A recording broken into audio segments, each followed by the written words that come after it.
Here we go. Right. Good afternoon, everyone. Thank you for joining us on this beautiful day. Extremely hot, but we're really pleased to have Andrew Gibson with us.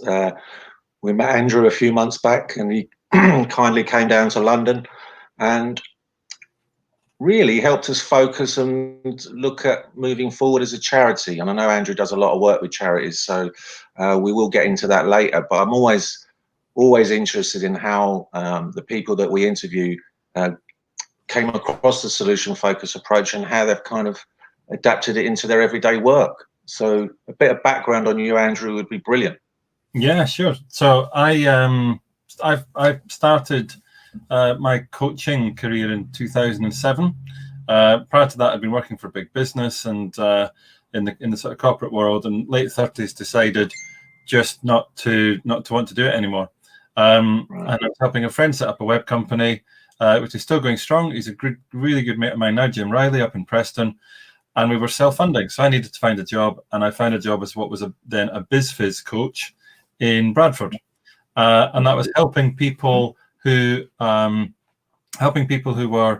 in fairly poor communities in Bradford. They didn't have an awful lot to their name, but we were helping them start businesses or grow businesses, or to be fair, often just legitimize businesses. You know, people who were doing a little bit for cash. We were really there to try and help them, you know, turn it into something where they could actually make a proper living. And my fifth client was a guy called Greg Vinicum. And Greg was a lovely bloke. I know you guys have had some training solution focused practice from Tara Gretton, who's one of the SF trainers team with John Wheeler and Naomi Whitehead and so on. Well, Greg was John's really good friend and business partner. They set up SF Trainers. And I met Greg 2008. He introduced me to solution focused practice. And I have to say, I loved it from day one. And he introduced me to, first of all, the practice itself, but then he also introduced me to the UK Association. So I went to my first conference up in Edinburgh, which I think was about 2012, I think. And I've since then just found myself in this amazing community of giving, helpful, cooperative people who all want to make a difference. And it's an honor. It really is. It's a pleasure to be part of it. Yeah, and you're really right there in about the community, because we've reached out during lockdown, and the response has been amazing from the SF community about giving up their time and free training. So so from the sounds of it, you was already in the business world and you already helping business start up. It's a pleasure to be part of it. Sorry, go on. Sorry. Yeah, and you're really right there in about the community, because we've reached out with lockdown, and the response has been amazing from the SF community about giving up their time, training. Sorry, Andy, can you hear me?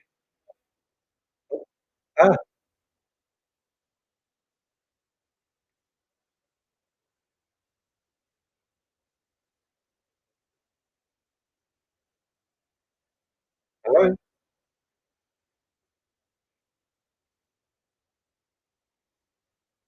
I apologise. We seem to have lost Andrew for a minute. Hopefully we'll be back soon.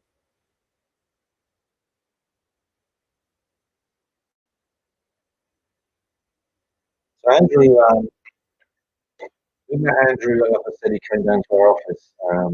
We're a small North London charity, and we were looking at ways of sustainability, I guess, like most charities do now, especially in these difficult times. And it really helped us, set out a vision, but also to remind us of the good things that we were already doing, ways of looking forward, so we could look at the other ways we could raise revenue for charity, not just with our trusts, national budget, it's like most charities.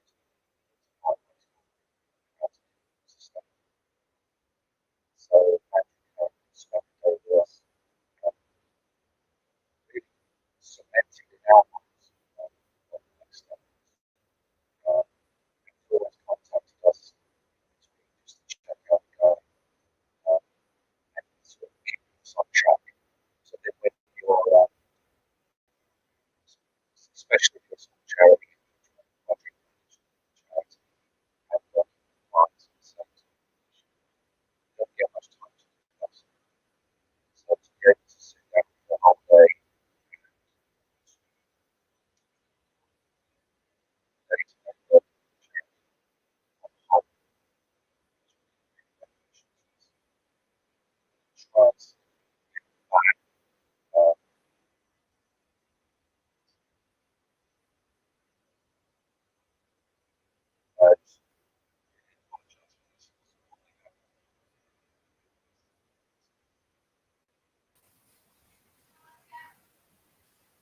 Hi. The whole thing was just lost and I couldn't get you back on. Sorry, my fault entirely. Yeah. That's all right. Andrew disappeared. I disappeared. My fault entirely. That's okay. I was just chatting away. That's all right. So yeah, Andrew, I was going to say to you from the sounds of it, you started in the corporate world in business. Yep. You came across the solution focused approach. So how have you married the two together? It's been I think the thing with the solution focused approach in helping organizations and businesses is we're really keen to have no more meetings than is necessary. The original name, solution focused brief therapy, which I know obviously is what you guys practice with the therapy sessions you offer. The whole brief part is short interventions, short conversations, no more meetings than is necessary. And that's really quite challenging when you're trying to help businesses, because if you think about it, businesses are used to paying people for so many days worth of work at such and such a daily rate, or so many hours at an hourly rate. And here I am going in saying, well, I can help you in one session or one workshop. And that's actually I think it's an interesting and a different approach. But I genuinely believe it works. And I think, for example, with you guys, I just came down one day, we had an afternoon together. You guys fed me the most amazing food. I think I came back half a stone heavier. I'm sure the train back north definitely traveled more slowly than the one coming down. But that was just one session, and we've kept in touch since. But you guys are just cracking on with it. So I think that's maybe one of the things I'm trying to bring to the business community is that maybe we don't need this complexity. I see an awful lot of people out there offering what look like really whiz-bang, clever, well thought through models. Really, all I see is added complexity. And solution-focused practice applies in organizations just as it does in a therapy conversation.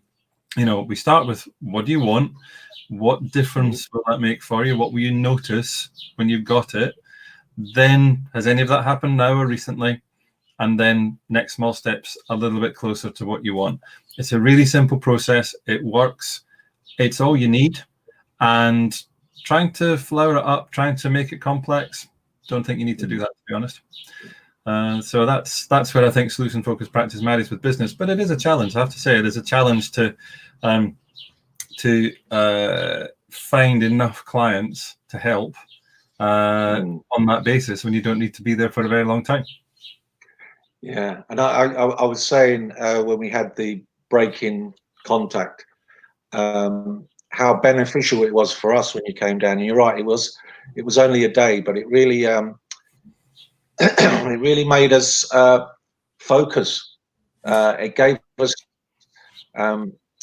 that time to just to sit down as a team, which we don't often get, because although we're a small charity, we obviously have to do the day-to-day running of the charity and also working with clients. So having that afternoon really made us sit down and focus on, you're right, what's going well, and where we wanted to go next. And it, like I said, just gave us that focus and that direction, which we kind of knew in the back of our minds, but never really, like you say, sit down. And you're right, it didn't take days. An afternoon, we had a plan drawn up, and you've been really kind in always keeping in touch with us. That's what was really helpful as well, just popping up every now and again and saying how things are going. Which is really helpful. So you did you go? So initially, was it mainly businesses, and then you progressed into the charity sector, or was it always a mix of the two? Well, the businesses I started helping, in fairness, when I discovered coaching as a professional coach back then, I realized I'd been coaching as a kind of survival skill most of my career, especially in my early days. As a young manager in Unilever, I had big teams of people to manage who knew way more about what they were doing than I did. And, you know, they would come to me asking me what they should do about something, and I didn't have a clue. You know, I'd been well trained in all sorts of businessy stuff, but I didn't know, you know, how a pea packing machine worked. They did. They just needed some reassurance that they were going to do the right thing. So discovering coaching like I did fairly late, you know, late in my 30s, I was then finding I was applying it to a lot of people who really were starting businesses with very little to their name, very little experience of business, but they were still making a really good go of it. So I was working with a lot of people who were almost, you know, they could have been clients of charities, some of them. Sometimes they had really desperate situations. Where I found charities, though, as a specific, was I really enjoyed helping those people. I've always enjoyed making a difference where the difference is needed the most, and I'd like to help people who need help rather than, you know, help people who want to make more money. And part of the journey I went on. It's a bit of a long-winded way of answering your question, Joe, but I joined a networking organization called BNI. I'm a big fan. I've been a member now 10 years, and I actually joined in the web capacity, but it was being part of BNI that enabled me to set up on my own when the project in Bradford finished. Okay, that networking with all these entrepreneurs gave me the confidence to actually give it a go myself, and that was 9 years ago, and I've never looked back. And about a year after I set up on my own, a wonderful woman called Jo Shepherd joined our BNI group, and she was the chief executive of a charity called Candlelighters, which is a children's cancer charity up here in Leeds. They do amazing things, supporting families with where a child has cancer. And Jo came to me and said, "I need your help," and that turned into a 2-year project where we helped to move her business forward. Start providing huge amounts of support for families. Greg was involved in that project as well, up until his very sad and untimely death in 2015. And it was just amazing. And I thought, well, hang on a minute. Here I am helping people who help people, and I can make a difference for them. And one of the things about that BNI teaches you is to be specific and actually ask for the people you want to work with. And with me helping Jo in Candlelighters, I took their advice and I started asking for introductions to other charities to see if I could help them. Lo and behold, I found that my network were happy to introduce me to them. So for the last 8 years, most of my clients, certainly the decent sized projects that I've worked on, have been helping charities. Fantastic. And I always, of course, I think also when all charities start out small, the vision is always that helping people that are in difficult situations, but we often forget that there is a business side to it, because if we can't sustain ourselves, we can't continue the work that we're passionate about. Yeah. And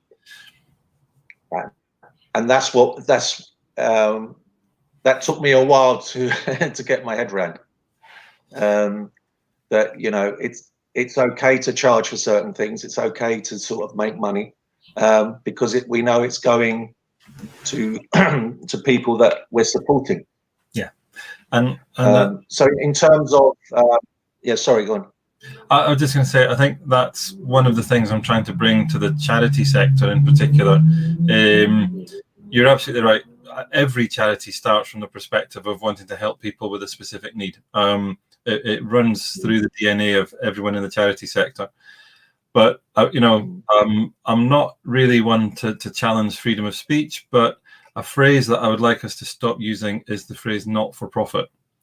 Because if you run a business not for profit, then unfortunately, if you think about where we're at right now, if you were running not for profit and spending all of your surplus on just going out and helping people, you would have folded by now, because you wouldn't have had any reserves. So, you know, profit for purpose is a far better way of thinking about it. And you have to be running a sustainable business that makes a profit so that you can then help all the people you want to help. And it's a balance. And of course, you want to be helping as many people as you can, but you also need to be sustaining your operation so that you can keep helping them. Yeah. So if I was a charity and I was to approach you, Andrew, what would be the process? What could charities expect from your support? Well, I usually find people are coming to talk to me about diversity of income, sustainable funding, that kind of thing.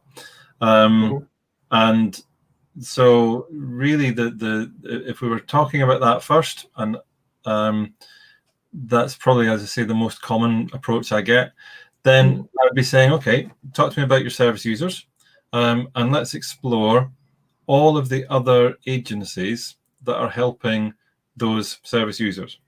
So, for example, you guys are working with families. There's children in those families. Who are the schools that those children are going to? And is your work with those families helping those schools in any way? And if it is, brilliant. What difference are you making for the school? And is that, and if we explore that for all of the agencies that are helping the people that you're supporting directly, we might find that, whether it's schools, whether it's social work, whether it's healthcare, whether it's local authority, that you're making a difference for them. That is something that they can actually contribute some money to, or maybe even have budget for, or plan to have budget for. You guys might have funding for a project, but that funding might be finishing next summer. If you're making a difference for them, they should be looking for money now to try and keep you going when that funding finishes, so that you can keep helping them with the difference that they want. And that's an approach I find usually works. And it's individual. Every charity I work with is always individual, because we might think that every school wants to improve their Ofsted rating, but actually I had a meeting with a charity in South Leeds a little while ago, working with excluded children, and actually the local high school had an outstanding grade from Ofsted, but a big part of that was because they excluded lots of children. So the school wasn't going to be a great place to go to say we can help these excluded children. However, there were other agencies, other departments in the area who were picking up the pieces, and maybe we could go and help them. And I guess one of the difficulties for I know for us when we were talking about the work in schools was getting those numbers. How do we prove that what we're doing is going to actually save you money in the long run? I think that was one of the things that was difficult for us, and you kind of helped us look at it in that way. It made it a lot clearer. And obviously now, with the situation with lockdown, I know a lot of charities are under threat. We're kind of fortunate in that we had a few years of funding in the back pocket, if you like. But I know there's a lot of small charities out there that may be going under, and I guess with the double whammy of statutory services being cut, it's even harder now. I think as well, the way that statutory services have been cut, the way that austerity has bitten, charities have stepped in to pick up the pieces, because of course the need hasn't gone away. If anything, the need has got worse. But what I've noticed happening is that the money that used to be provided to local authorities to fund services has disappeared.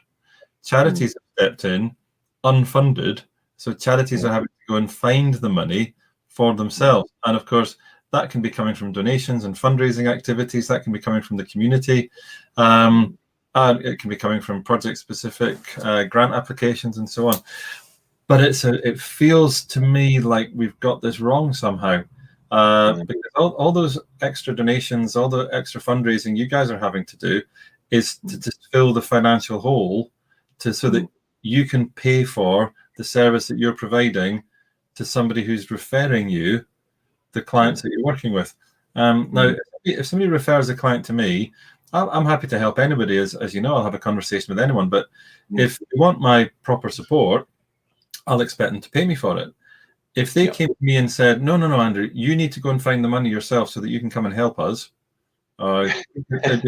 it would be a pretty strange conversation, and it probably would be quite a short conversation.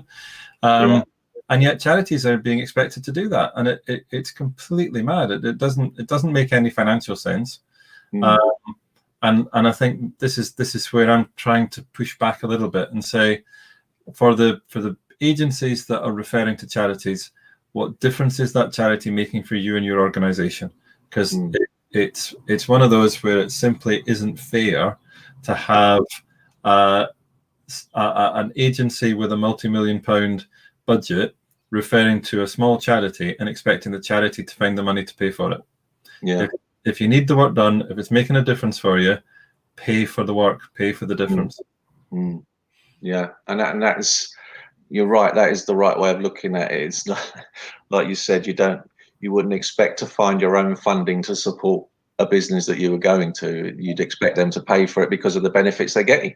Exactly, and I think as well, we have to look at ourselves in the charity sector as well, because we're conditioned, just as our referring partners, and to be fair, a lot of referring partners put contracts in place and pay you for your services, and that's absolutely how it should be. So this isn't universal. There's a lot of good, sensible working arrangements in place, and so there should be. Charities tend to run a very low cost model because you're not paying yourselves big salaries, so you keep your costs to the very minimum, and that also means you can provide a more cost-effective service. So there's a good commercial argument for putting contracts with charities, but we do need to look at ourselves as well as charities.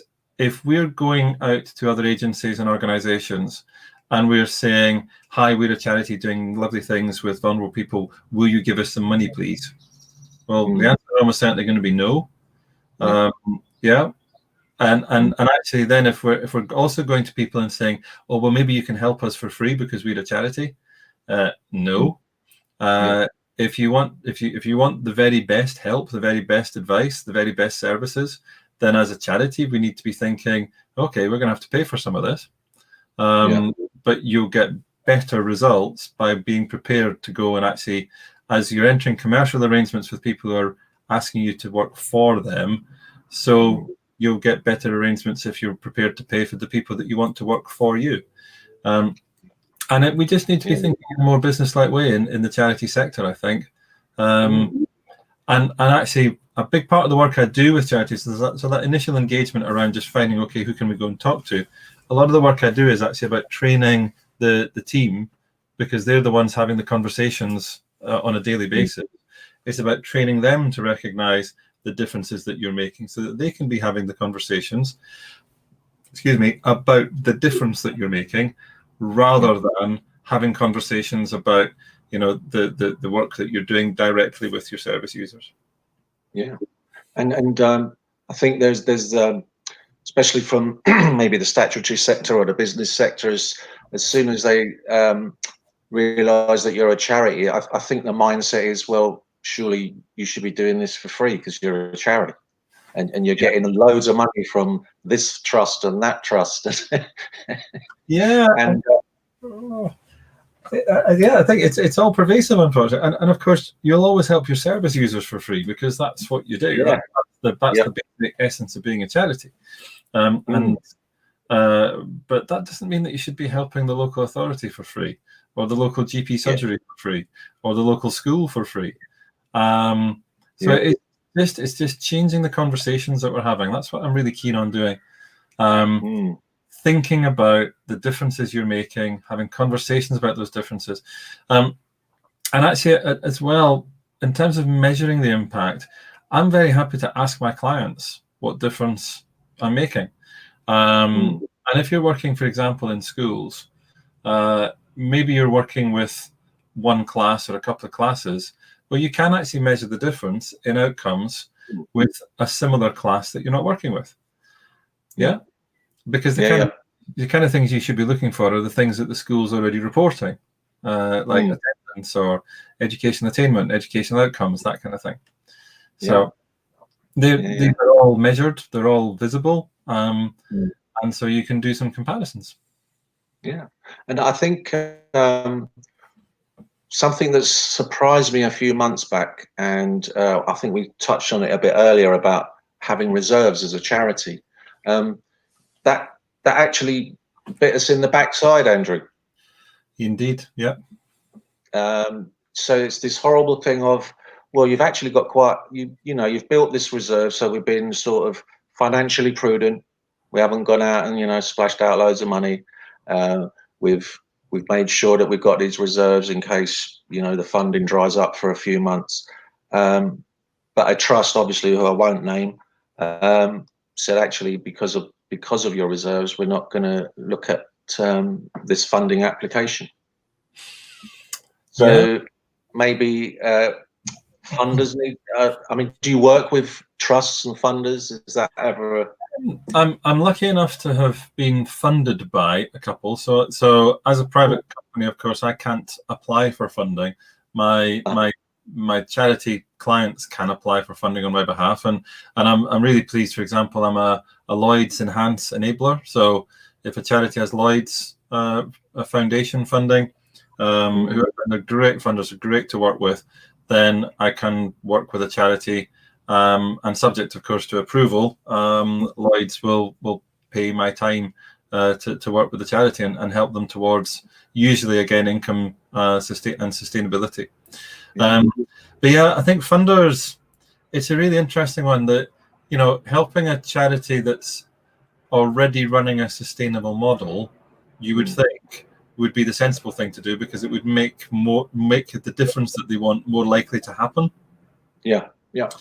But I think we actually, we have a broader problem with funding, and indeed with commissioning of services, which is when the commissioner, the funder, is trying to dictate to the supplier how they should do their work. Right.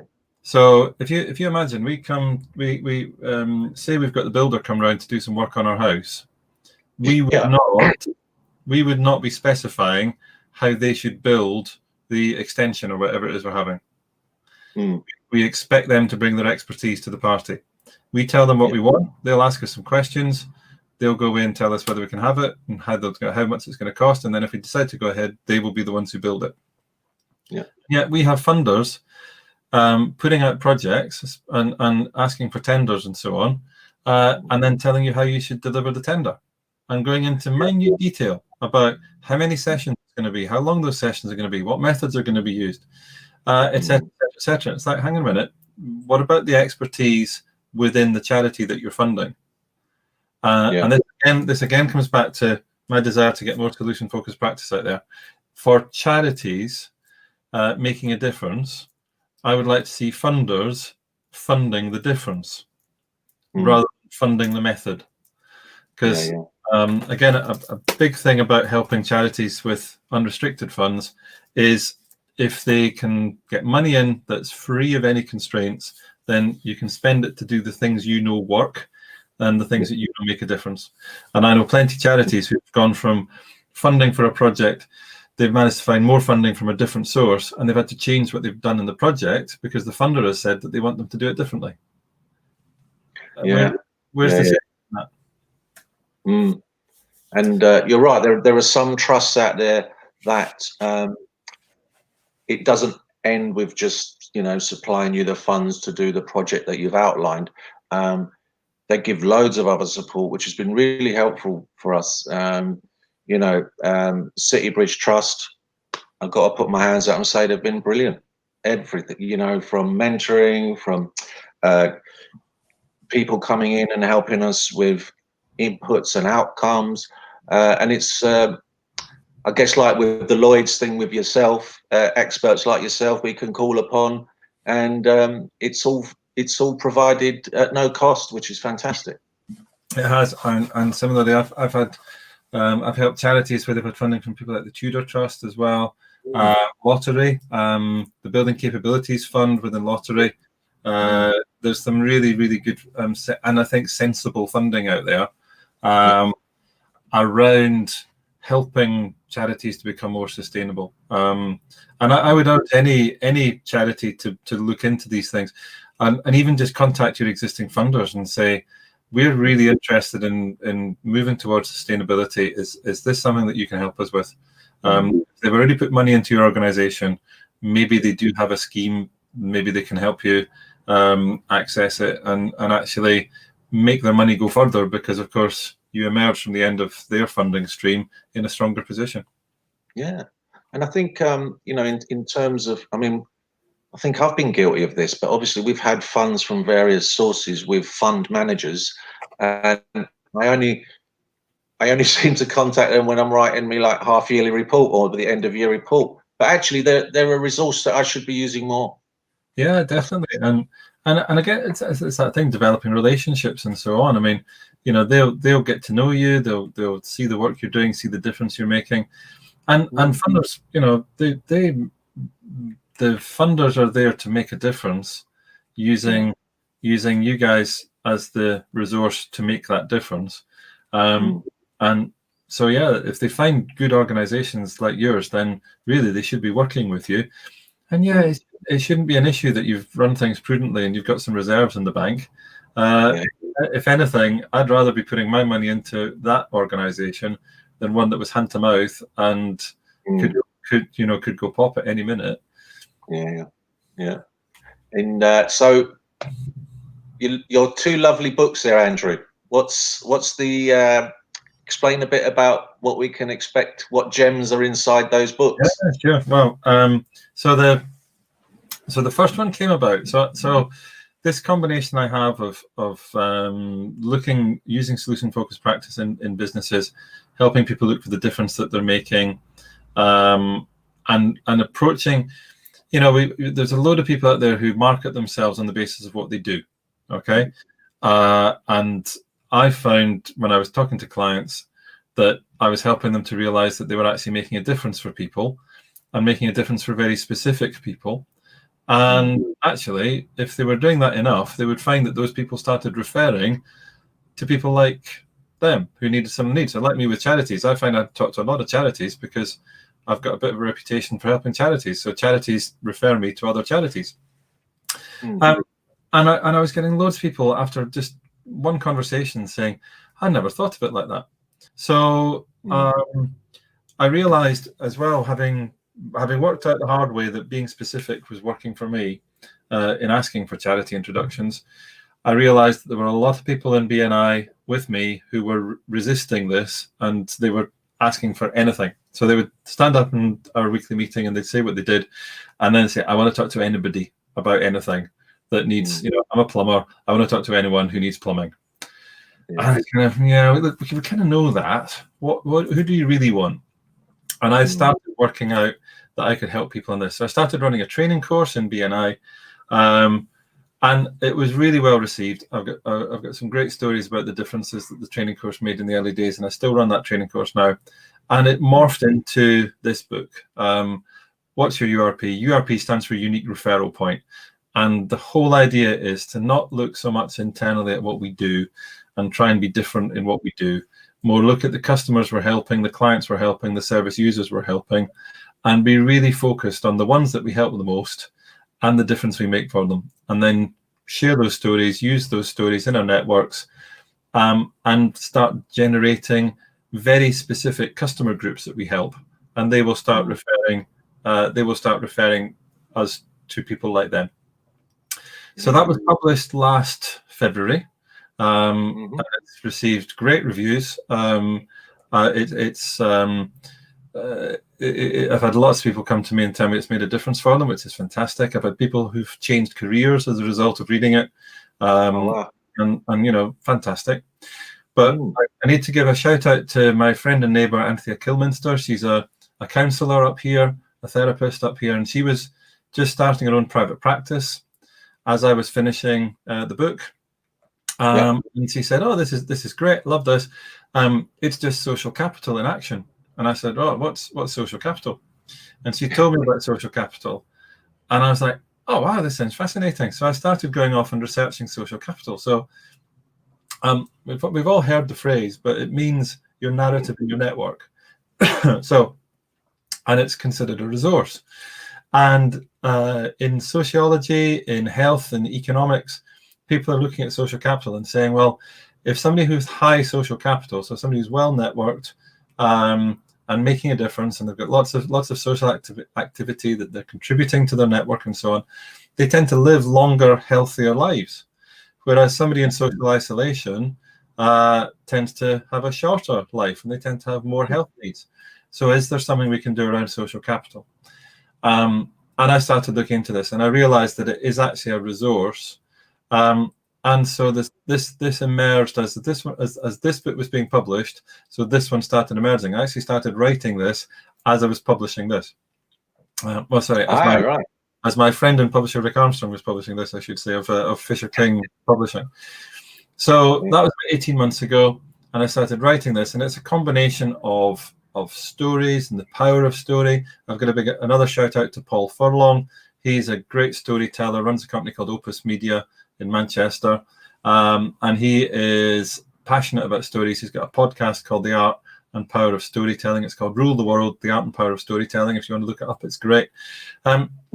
And so this whole thing about how stories work, how you can use them for engagement purposes, how they spread in your network, and of course solution-focused practice runs right through it in terms of noticing what's working already, getting things done in small steps, and really this second book, which is just available now for pre-order, it gets published in a week's time. It is all about applying this principle of just looking for the simple next step, and being aware of your social capital and how you influence it, and more importantly, how you influence others' social capital. It's really difficult to go out and broadcast your own story about how great you are, whereas it's really easy for me to broadcast a story about how great Family-Based Solutions is. And people will listen to me doing that and engage with me far more readily than if I'm going out saying, "Hey, aren't I wonderful?" So we can all help each other. We can all boost each other's social capital. We can help each other make life simple. And it's just a method that will help, I hope, especially in these challenging times. Help people to just kind of declutter the way they're living their lives. It's not Marie Kondo style decluttering your house. It's actually just looking for what you want. Looking for the simple stuff that's contributing to it, looking for the next small step rather than the almighty massive leap, and realizing that actually life is pretty good. Life is pretty simple if you just look for the things that are working. And so there's some lovely examples in there as well. Well, there's some really nice examples in there, I think. I mean, it's the elements that I've put in there are around. Well, if we take stories as for instance, so I mentioned I'm a member of BNI, big fan of BNI. BNI was founded by a really lovely gentleman called Ivan Meisner, and Ivan is based over in the States, and he. I've seen him at conferences when he's come over to speak and so on. And he was at a conference in Windsor 3 years ago, and he was doing the rounds, just meeting people, and everybody was posing for selfies. Okay, and I don't know about you, Joe. I'm a middle-aged bloke. I'm not really that fussed about a selfie, but what am I going to do with it? So I decided when it came my opportunity to speak to Ivan, I asked him to tell me a story, because I'm a big fan of stories. I always have been. I think we share stories really easily. And so he told me this great story. He went to a conference in Vietnam, and it's a BNI conference, and he was making final arrangements, and they said, "Right, we've got a security detail for you." And he said, "Whoa, hang on a minute. I don't need a security detail. Come on, I love people in Vietnam. What's the problem?" No, Dr. Meisner, we insist you need a security detail. Now, Ivan was thinking back to Vietnam War. He was thinking this was for his protection in case somebody attacked him, and he was thinking, nobody's going to attack me. What's the problem? But he thought, okay, if you insist. So sure enough, he was getting up really, really early to go to a BNI meeting, because we meet very, very early. And the security guard met him at the door of his room. Okay, here we go. Took him downstairs, more security guards in the lobby of the hotel, and they're briefing him, and he can hear this commotion outside. And this commotion was really loud, and the people banging on the glass and so on. He thought, oh my goodness, he thought there's a riot going on. What's going on here? And he asked the security guard, he said, what's happening out there? What's going on?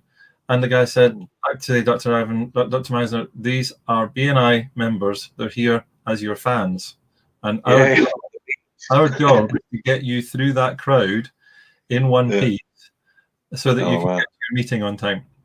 And he hadn't realized that the difference that they were making for him was protecting him from people who adored him rather than people who wanted to damage him. And when he realized that, he thought, okay, I can see where you're coming from now. So this is actually this story has legs. So this is the thing about a story in your network. I've told this story to quite a few people. I've told it on training courses and so on. One of my colleagues up here, a guy called Gareth James, he's a fantastic video marketer.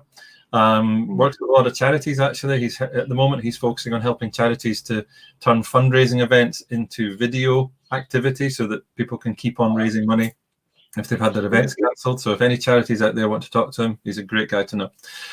He loved my book, and he got in touch with Ivan Meisner about an education slot for Ivan to do in one of our meetings. He did that, and in that education slot, he mentioned meeting me in Windsor, and this was amazing. So that gave me the chance to get in touch with Ivan and say, thank you very much. Can I send you a copy of my book as a thank you? Which I did. And he then came back and said, I really like your book, Andrew. He described it as helping people take back control of their own destiny. And that was from the words of Ivan Meisner, who's helped hundreds of thousands of people through networking and through building BNI.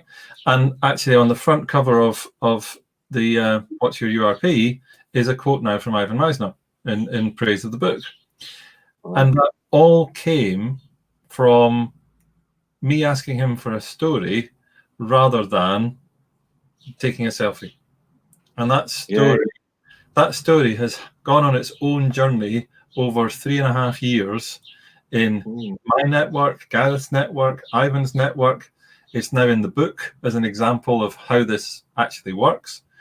And, you know, in telling the story, I hope you think, you know, favorably on Ivan, favorably on Gareth, favorably on all the people of Vietnam who came out to see him, you know, the security guards who were there to help him. You know, there's loads and loads of heroes in this story. And it's a story that's easy to tell and easy to relate to. Stories are amazingly powerful, and that's what the second book, Make Life Simple, is all about. And you've got to be a good storyteller to write it down, mate. And it sounds, just from what you've just described, it sounds like it's worth reading. Thank you very much, Joe. I hope so. I was just thinking, actually, Andrew, while you were talking, I need to take another selfie with you, because although we did take some when we went down to Bath, we did take a few there, but where I've got to take selfies just to post it on Facebook and say, see, look, Andrew does take selfies sometimes. Fair enough. But also, you are very good at storytelling, and so is Owen, who you connected us with the other day, and it'd be amazing to put you both together and see what happens. Indeed. Well, this is the thing. I think this is one of the things about social capital from a health and health economics point of view, if you like. There's a huge challenge in not just our country, but in lots of countries about people living on their own. And I think there was a stat I saw in a report the other day that something like 33% of people in the UK have not had a conversation with another human being face to face since lockdown started 12 weeks ago. And actually, we need that. We feed off that. And we tell stories. We tell stories naturally. And it doesn't matter if you get a story slightly wrong. I've kind of rushed through that story about Ivan there because I'm conscious about time. Put a bee in my hand and I'll tell you that story. It'll take an hour. But you'll get, chapter and verse. But we all tell stories. It doesn't actually matter if I get the story slightly wrong. The meaning is there. The intent is there. And you guys can now tell that story that I've just told. And it doesn't matter if you get it slightly wrong. The meaning is still there and the intent is still there. And that's where I think the stories are really powerful.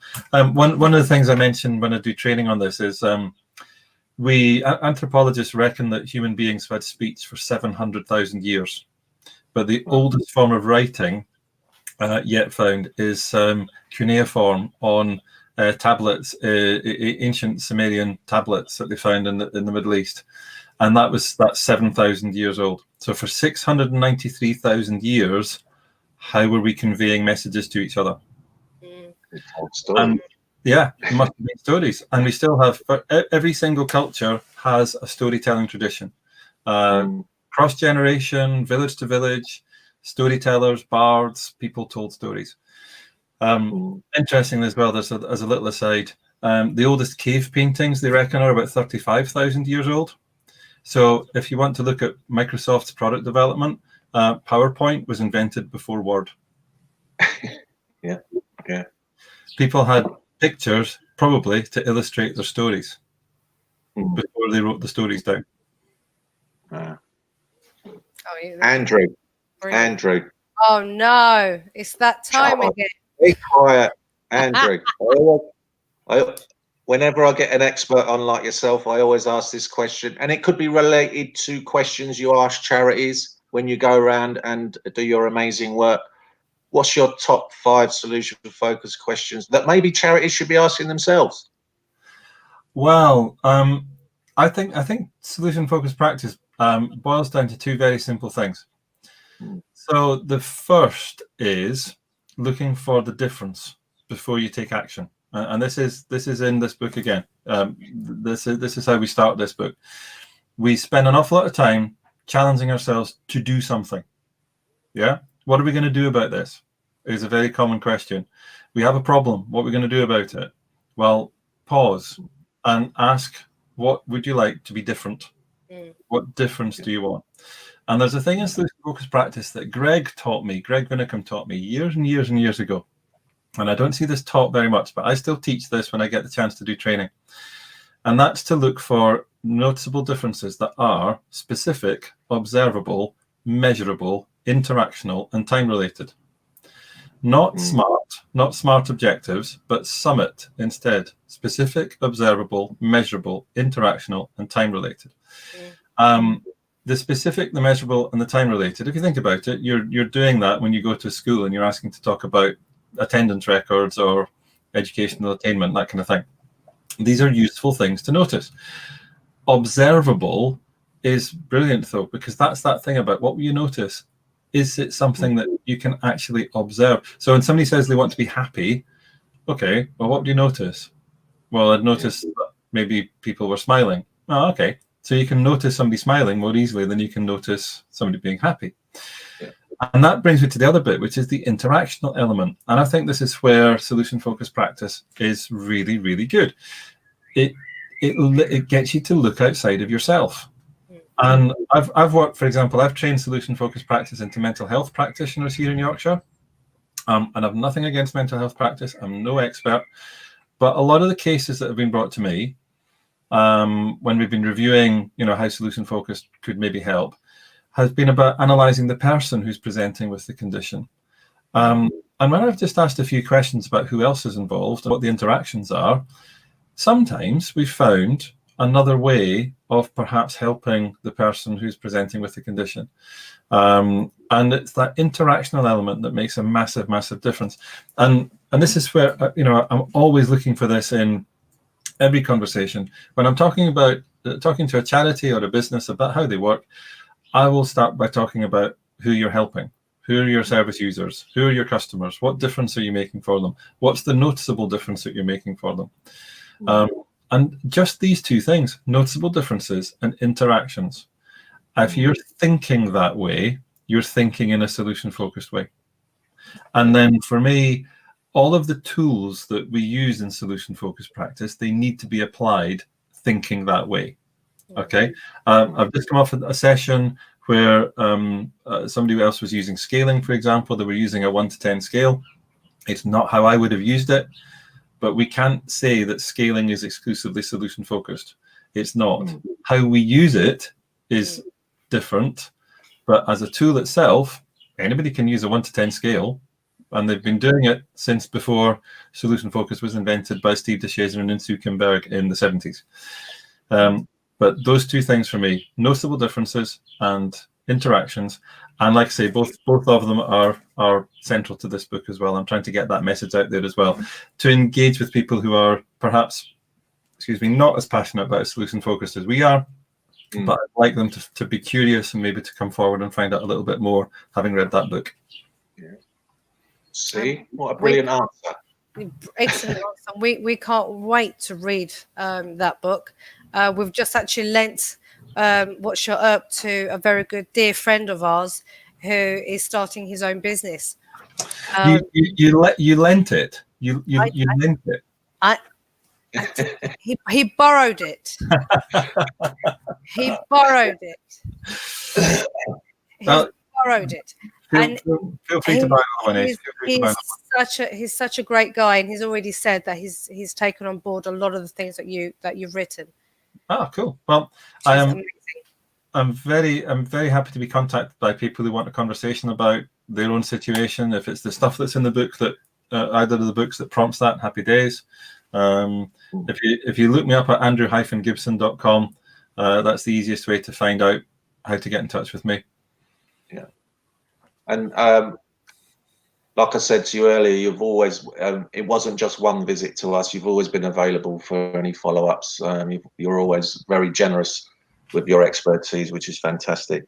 And like we were saying earlier as well, the whole solution-focused world has kind of been really embracing it. It's been an amazing, one of the most positive things about lockdown, I guess, reaching out. Great. Well, and it is, I think, that thing in reaching out. You guys have reached out. You guys have started making a difference already and contributing and getting to know people and so on. And I think that's fantastic. And I think that's a big part of you finding it a welcoming and supportive network, is that you're getting involved. And when you do get involved with any network, with any group, good things happen, I think. If you join, it's kind of if you play sport, if you join a club and then you don't play, well, what's the point of that?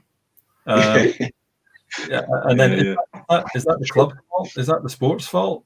So if you're getting into something like solution focused practice, which I know you guys have been using for a long time, you find this community and you get stuck in. Before you know it, you'll be contributing, you'll be getting lots of help, you'll be helping lots of people. And it's one of the lovely things. It's not exclusive, again, to solution-focused practice. Lots and lots of networks, lots of groups are really helpful and really supportive. But that's a massive part of social capital, is the networks you're involved in and how you contribute to those networks. Well, Andrew, it's been lovely. It's been a really good conversation. And I'm hoping that there's a lot of charities out there thinking, yeah, this is something we need to, especially now, this is something we need to sit down and think about, because a lot of us do have a little bit more time on our hands to do those things and to forward plan. So it's been amazing. Thank you so much. Oh, thank you very much. Thank you for having me on your live broadcast, and well done even for doing these. It's fantastic. Yeah. Aisha's the Joe? I'm saying you're the one that does all the broadcasts and stuff. I'm just the one pushed in front of things. That's called teamwork. Yeah, it's true. It's true. That's your expertise, and this is what I pretend is my expertise. So tonight we have at 7 p.m. UK time, we have Elliot Connie joining us to have a conversation about Black Lives Matters, which is an very, very important subject that we should all be tapping into. So please do join us. And Andrew, again, you really have made such a difference to our charity and to us as individuals. Just having you in our life and your expertise is brilliant, and we can't thank you enough. And we are privileged to know you and honored to know you. So let's keep up this fantastic friendship. It's amazing. And thank you so much for joining us. And we're going to have you back on again, hopefully within a couple of months. That'd be brilliant. Thank you very much for having me today, guys. Yeah. And it's been a real pleasure getting to know you as well. And thanks. It was Naomi Whitehead who put us together first. Yes, Naomi, thank you so much for setting up the first date. That's right. Big thanks to Naomi. A while ago. Yeah. Right, Andrew, can I ask that? Sorry, Joe? Sheffield, wasn't it? Yeah, it was Sheffield, yeah. At the training. If I can ask Andrew to just stay behind and Joe to just stay behind, but to everyone else, I'll see you at 7 o'clock. Thank you. Bye bye.